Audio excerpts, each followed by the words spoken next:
बिस्मिल्लाहिर्रहमानिर्रहीम। अस्सलाम वालेकुम। आप मेरा यूट्यूब चैनल देख रहे हैं। उम्मीद है आप तमाम दोस्त खैरियत से होंगे। आज हम बात करेंगे एक नहायत अहम क्लासिकल होम्योपैथिक मेडिसन दवा के बारे में, जिसका नाम है लिथियम कार्बोनिकम।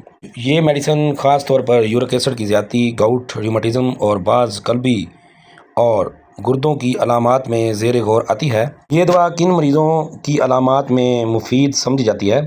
अगर मरीज़ को बार बार यूरिक एसिड बढ़ने की शिकायत हो, गाउट की वजह से ख़ास तौर पर पाँव के अंगूठे, उंगलियों या छोटे जोड़ों में शदीद दर्द, सोजन या गांठें बन रही हों, तो ये दवा मटीरिया मेडिका के मुताबिक बहुत अहमियत रखती है।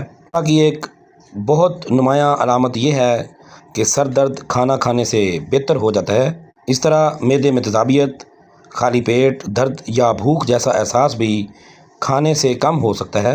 अगर रूमेटिज़म के साथ दिल की धड़कन या दिल के मकाम पर दर्द भी हो तो लिथियम कार्बोनिकम पर ज़रूर गौर किया जाना चाहिए। गुर्दों की अलामात में दाएं गुर्दे के मकाम पर दर्द और पेशाब में सुर्ख रेत नुमायाँ और डिपॉजिट, जो कि हम आम रूटीन में जो यूरिन टेस्ट करवाते हैं उसके अंदर ज़ाहिर हो, तो उसके लिए बेहतरीन मेडिसिन है।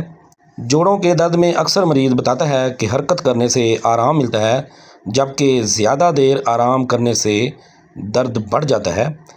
इसी तरह गर्म पानी या गर्माइश से भी तकलीफ़ में कमी महसूस होती है।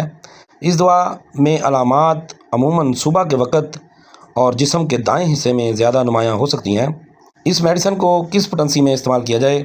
ज़्यादातर 30 ताकत में अगर ली जाए तो 5-5 कतरे दिन में 3 बार, और अगर 200 ताकत में ली जाए तो 5 कतरे एक टाइम रोज़ाना सुबह निहार मुँह इस्तेमाल करें।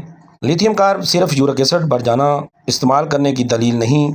कार्बोनिकम होम्योपैथिक में हर दवा का इंतखाब मरीज़ की मजमूई जिस्मानी, ज़हनी और मखसूस अलामात की बुनियाद पर किया जाता है।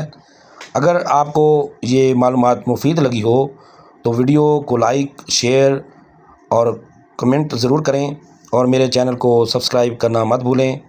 होम्योपैथिक डॉक्टर शेख मोहम्मद अदनान चिश्ती को इजाज़त दें। अगली वीडियो तक के लिए अल्लाह हाफिज़।